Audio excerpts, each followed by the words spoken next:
ஓம் நமோ நாராயணாய. ஓம் நமோ நாராயணாய.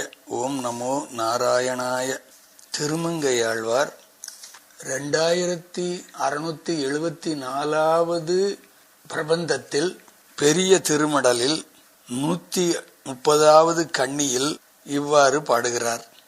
என்னை மனம் கவர்ந்த ஈசனை, வானவர்தம் முன்னவனை, மூழிக்களத்து விளக்கினை, அன்னவனை, ஆதனூர் ஆண்டு அளக்கும் ஐயனை, நென்னலை இன்றினை நாளையை. என்னை மனம் கவர்ந்த ஈசனை, வானவர்தம் முன்னவனை, மூழிக்களத்து விளக்கினை, அன்னவனை, ஆதனூர் ஆண்டளக்கும் ஐயனை, நென்னலை இன்றினை நாளையை. என்னை மனம் கவர்ந்த ஈசனை, வானவர்தம் முன்னவனை, மூழிக்களத்து விளக்கினை, அன்னவனை, ஆதனூர் ஆண்டளக்கும் ஐயனை, நென்னலை இன்றினை நாளையை. நமோ நாராயணாய. நமோ நாராயணாய. நமோ நாராயணாய. 11வது திவ்ய தேசம் திரு ஆதனூர். சுவாமிமலை ரயில் நிலையத்திலிருந்து 2 கிலோமீட்டர் தொலைவில் உள்ளது. கும்பகோணத்திலிருந்து 8 கிலோமீட்டர் தொலைவில் உள்ளது. காமதேனு என்ற பசுவுக்கு தரிசனம் கொடுத்து அருளியதால் ஆ பிளஸ் தன் பிளஸ் ஊர் என்று பிரிந்து ஆதனூர் ஆயிற்று. இவ்வூருக்கு பார்கவ சிம்மபுரம், சஞ்சீவபுரம் என்ற பெயர்களும் உண்டு. பெருமாள் ஆண்டு அளக்கும் ஐயன், கிழக்கு நோக்கி கிடந்த திருக்கோலம், மரக்கால் என்ற அளக்கும் கருவியை தலையின் கீழ் தலையணையாக கொண்டவர். தாயார் ரெங்கநாயகி தாயார், பார்கவி, கமலாசனி, ஸ்ரீ சக்கர நிவாசினி, மந்திர பிரீதேஸ்வரி என்ற பெயர்களும் தாயாருக்கு உண்டு. தீர்த்தம் சூரிய புஷ்கரணி, சந்திர புஷ்கரணி ஆகியவை. வடமொழியில் இச்சேத்திரத்தை கோபுரி என்பர். தலவிருட்சமாக புன்னை பாடலி மரம் உள்ளது. இங்கு திருமங்கையாழ்வாருக்கும் காமதேனுவுக்கும் பிறகு அக்னி முதலியோருக்கும் பெருமாள் தரிசனம் தந்திருக்கிறார். மங்களாசாசனம் செய்தவர் திருமங்கையாழ்வார். ஆதிரங்கேஸ்வரம் வந்தே பாடலி வன சமஸ்திதம் பிருகு அக்னி காமதேனுப்பியோ தத்தா பீதம் தயாந்திரம் விமானே பிராணவே ரங்கநாயகியா சூச மா சரிதம் சூரிய புஷ்கரணி தீரே சேத்திரையோபுரி சாயினம் என்கின்ற இந்த பாடலில் இந்த தல வரலாறே அடங்கி இருக்கிறது. பிரம்மாண்ட புராணத்தில் 3வது பிரிவில் இச்சேத்திரம் கூறப்பட்டிருக்கிறது. ஸ்ரீரங்கம் ஆலயத்தை விட தொன்மையானது என்பதால் இதற்கு ஆதிரங்கேஸ்வரம் என்ற பெயர் வந்தது. ஸ்தல விருட்சம் பாடலி, புன்னை, பாடலி மரங்கள் நிறைந்த காடாய் இருந்திருக்கிறது ஒரு காலத்தில். பிருகுமுனிவர், அக்னி தேவர், காமதேனு ஆகியோர் தரிசனம் பெற்றிருக்கிறார்கள் இத்தலத்தில்.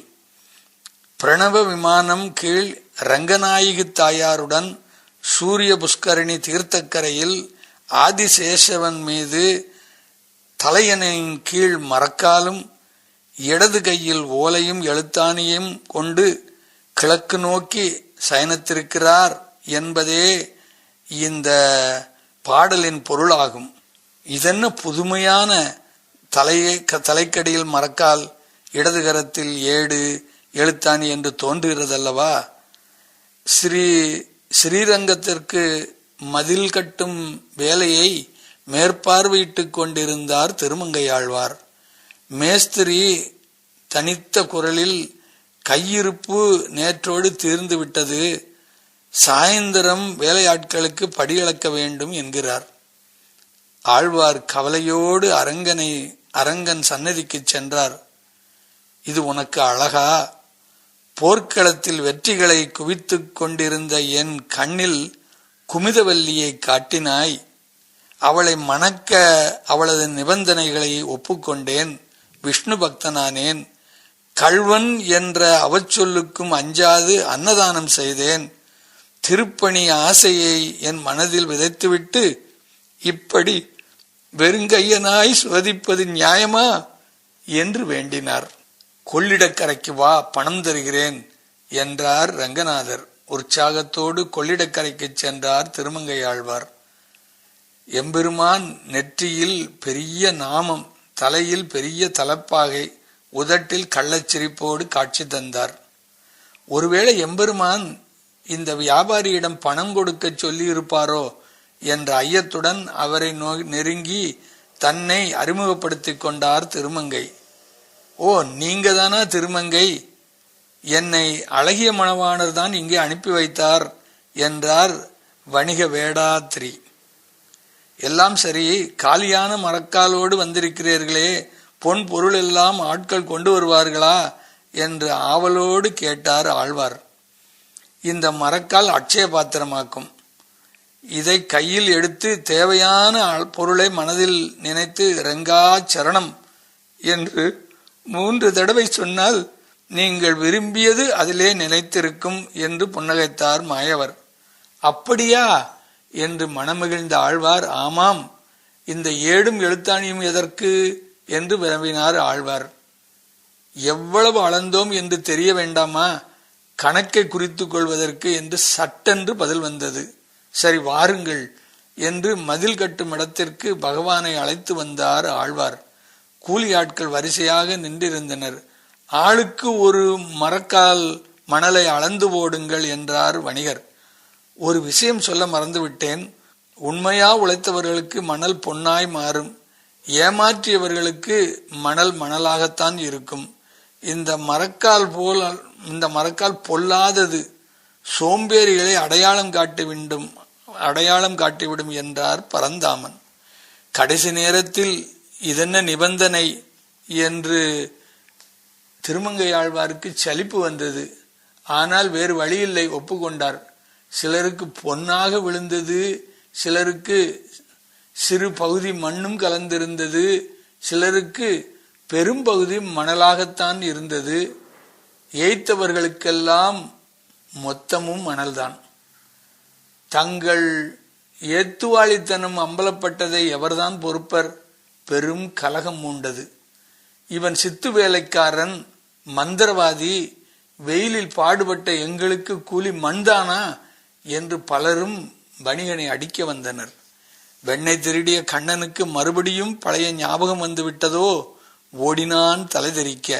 மூச்சு வாங்கியது.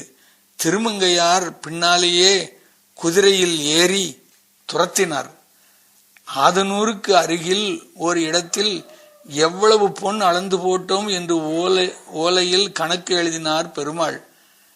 அந்த இடம்தான் இன்று ஓலைப்பாடி என்று விளங்குகிறது. அதன் பின் ஆசுவாசமாக நடந்து வந்தார். என்ன கம்பீரம் என்று ஊரார் வியந்த இடம்தான் விஜயமங்கை. குதிரை குளம்படி கேட்டு பரந்தாமன் திரும்பி பார்த்த இடம் திரும்பூர். அப்புறம் ஆழ்வார் விரட்டி கொண்டு வருகிறாரா இல்லையா என்று மயங்கி நின்ற இடம் மாஞ்சேரி எனப்படுகிறது. மரக்காலுக்குள் கை வைத்த இடம் வைகாவூர் புகுந்த ஊர் பூங்குடியாயிற்று. திருமங்கை மன்னனுக்கு தான் யார் என்று காட்சி கொடுத்து மரக்கால் ஓடு எழுத்தாணியோடு கலப்பில் படுத்திருந்த இடம்தான் ஆதனூர். தினமும் எத்தனை பேர் மெய்யன்புடன் என்னை தரிசிக்க வருகிறார்கள் என்று குறிப்பெடுக்கவே ஏடும் எழுத்தாணியும் ஆண்டு அளக்கும் ஐயன் முன் ஆஜராகி விடுவோம். இங்கே வந்து தரிசித்தால் நமக்கும் பகவான் படி அளப்பார். பணப்பிரச்சனைகளை நாமும் அவர் பாதங்களில் போடுவோம். கட்டாயம் நிவர்த்தி கிடைக்கும். ஆவாகிய காமதேனு ஸ்ரீமத் நாராயணின் பாதங்களில் சரணமடைய தவமிருந்த தலம் இது. ஆதலால் தன் ஊர் ஆதனூர் ஆயிற்று. சிவபெருமான் தன் கரத்தில் ஒட்டிக்கொண்ட பிரம்ம கபாலத்தை சாம்பலாக்கும்படி அக்னியிடம் கூறினார். அக்னி ஆக்ரஷத்தோடு கபாலத்தை பற்ற கபாலம் எரிவதற்கு மாறாக பிரமகத்தி தோஷம் அக்னி பகவானை பிடித்தது. அக்னி இந்த சேத்திரத்தில் தவம் இருக்க ஆண்டளக்கும் ஐயன் அவனுக்கு காட்சி கொடுத்து தோஷத்தை நீக்கிய பெருமையும் இப்பதிக்கு உண்டு. பிறகு மகரிஷிக்கு மகாலட்சுமி தனக்கு மகளாக பிறக்க வேண்டும் என்று ஆசை. பலமுறை தவம் இருந்து பார்த்தார், அதுவும் நடக்கவில்லை. ஒருமுறை வைகுண்ட வாசனை தரிசிக்க சென்றார். கமலவாசனி ஒரு பூமாலையை பிரசாதமாக அளித்தார். ஆகா, நல்ல சகுனம் என்று முனிவர் பணிவுடன் பெற்றுக்கொண்டார். அமராவதிக்கு சென்றார் மகரிஷி. இந்திரன் வெற்றி விழா பவனியாக ஐராவதத்தில் ஆக்கோரணத்திருந்தான். இனியாவது அசுரர்கள் தொல்லை இல்லாமல் திருமகள் அருளோடு வாழட்டும் என்று எண்ணியபடி மனதில் தாயார் அளித்த மாலையை நீட்டினார். இந்திரன் மமதையில் இருந்தான். மாலையை வாங்கி யானைக்கு போட்டான். அதற்கு ஏற்கனவே முகாப்படம் கொப்பியெல்லாம் அணிவித்து ஏக ஹிம்சையாய் இருந்தது. இதிலே புதிதான மாலை வேறு கண்ணை கொத்தியது. துதிக்கையால் அதை எடுத்து காலில் போட்டு மிதித்து கர்வத்தோடு ஆடியது. ஆகா, தாயாரின் பிரசாதத்தை தரங்கட்டவனிடமல்லவோ தந்துவிட்டோம் என்று வெகுண்டார் பொருகி முனிவர். உனது எல்லா செல்வங்களையும் சுபபோகங்களையும் இழந்திட கடவாயாக என்று சபித்து விட்டு போய்விட்டார். திருப்பாக்கடலுக்கு ஓடினான் இந்திரன். அவனுக்கு அதுதானே வழக்கம். எப்போதும் பெருமாள் மௌனமாக இருக்க தாயார் தம் செம்பவள வாய் திறந்து, தேவேந்திரா, நான் பெருகுமுனிவனின் நெடுங்கால ஆவலை தீர்க்க அவரது புத்திரியாக உதிக்கப் போகிறேன். ஸ்ரீஹரிக்கும் எனக்கும் காவிரிக்கும் கொள்ளிடத்துக்கும் நடுவே திருமணம் நடக்கும். அங்கேயுள்ள சூரிய சந்திர தடாகங்களில் நீராடி எங்களை சேவித்தால் உன் சாபம் தொலையும் என்று அருளினார். மறுபடி அசுரர் படையெடுப்பால் நாடிழந்த இந்திரன் சூரிய சந்திர புஷ்கரணியில் நீராடி தெய்வ திருமணம் காண காத்திருந்தான். பிறகு மகளான பார்கவி என்ற பெயரோடு அலைமகள் வசித்து வந்தாள். உரிய பருவத்தில் எம்பெருமான் மாலையிட்டார். கல்யாண தரிசனம் பெற்ற தேவேந்திரன் சாபம் விலகியது.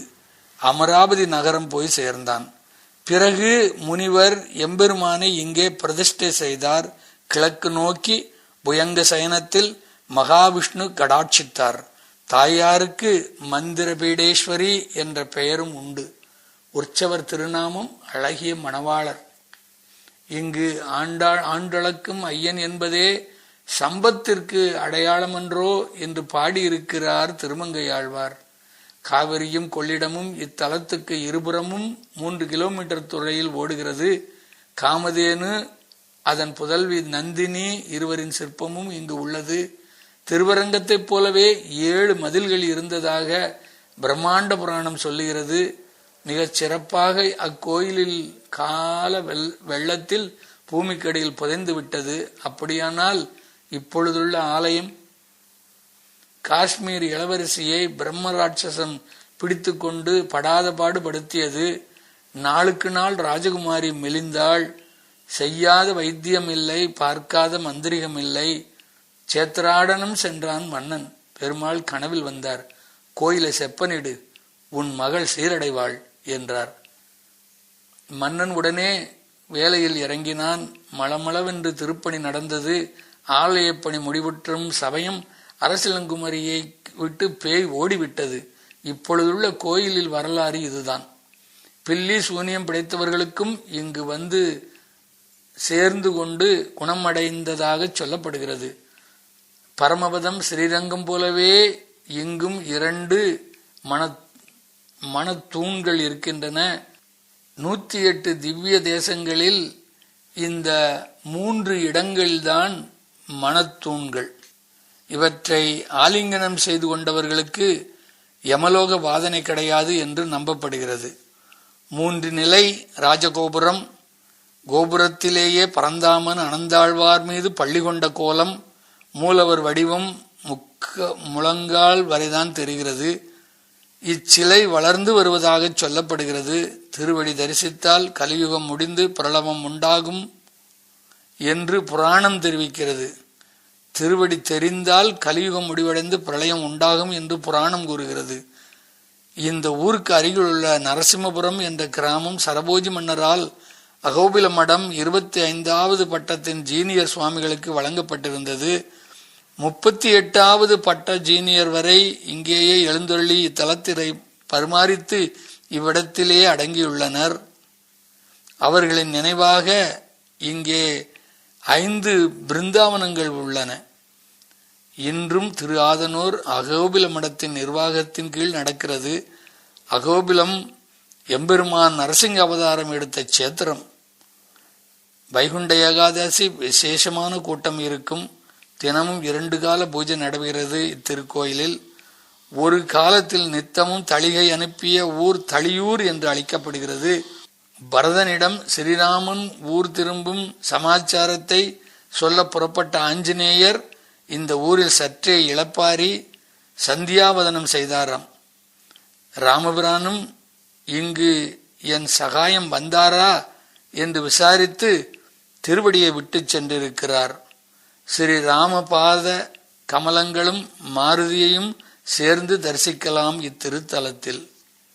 ஓம் நமோ நாராயணாய. ஓம் நமோ நாராயணாய.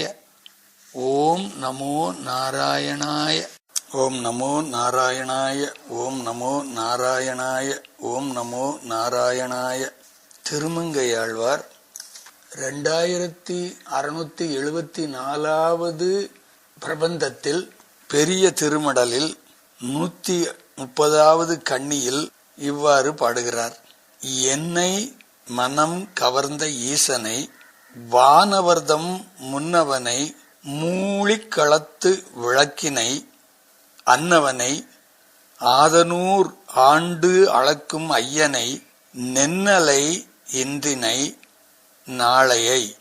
என்னை மனம் கவர்ந்த ஈசனை, வானவர்தம் முன்னவனை, மூழிக்களத்து விளக்கினை, அன்னவனை, ஆதனூர் ஆண்டளக்கும் ஐயனை, நென்னலை இன்றினை நாளையை. என்னை மனங்கவர்ந்த ஈசனை, வானவர்தம் முன்னவனை, மூழிக்களத்து விளக்கினை, அன்னவனை, ஆதனூர் ஆண்டளக்கும் ஐயனை, நென்னலை இன்றினை நாளையை. நமோ நாராயணாய. நமோ நாராயணாய. நமோ நாராயணாய.